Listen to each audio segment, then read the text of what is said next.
Mesdames et messieurs, tous les ans nous célébrons la journée de la femme africaine. C'est un moment spécial pour rendre hommage aux femmes qui marquent notre pays, la République démocratique du Congo, par leur détermination, leur courage et leur engagement. À travers leur exemplarité, elles nous inspirent et nous montrent le chemin vers un avenir de tous nos vœux, rêves et souhaits. Pour commencer, je voudrais mettre en avant quelques femmes remarquables. Je voudrais prendre un moment pour mettre à l'honneur quelques femmes exceptionnelles qui ont fait preuve de leadership, d'originalité et de créativité remarquables dans différents domaines. Tout d'abord, les femmes au cœur du pouvoir. Madame Judith Suminwa, Premier ministre de la République démocratique du Congo, est une figure historique qui marque un tournant dans l'histoire de notre pays. Après les grands leaders tels que Patrice Lumumba et ses successeurs, elle incarne la force tranquille qui ouvre la voie à une nouvelle ère de leadership féminin dans la primature congolaise.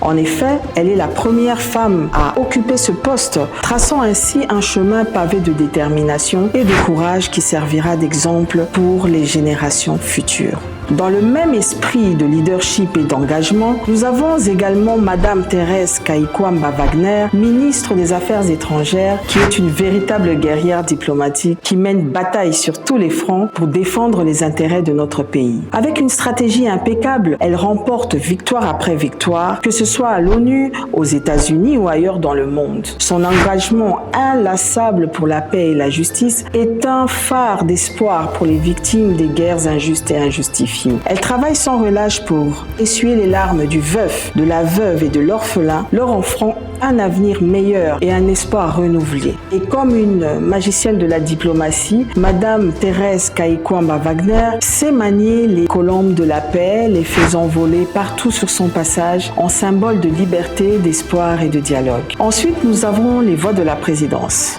Madame Tina Salama, porte-parole de la présidence, est une messagère exceptionnelle qui porte la voix de la présidence avec clarté et précision. Elle est comme une lumière qui éclaire le chemin, guidant les citoyens à travers les méandres de l'actualité politique. Avec une plume habile et une voix persuasive, elle transmet les messages avec une efficacité remarquable, faisant preuve d'une grande maîtrise de la communication. Et enfin, les épouses engagées. Madame Denise Nyakeru Tshisekedi, première dame de la RDC, est une véritable source d'inspiration pour notre société. Avec son prix Excellencia, elle encourage l'excellence et la méritocratie chez les jeunes, leur offrant ainsi des bourses qui leur ouvrent les portes du monde et les préparent à devenir les leaders de demain. Ces jeunes, formés et inspirés par son initiative, deviennent les ambassadeurs de notre pays à l'étranger, portant haut les valeurs et la culture congolaise. De plus, ses gestes de générosité envers les orphelins lui ont valu le titre de mère de tous les enfants d'ici et d'ailleurs. Elle est un symbole de compassion, de générosité et d'amour pour les plus vulnérables.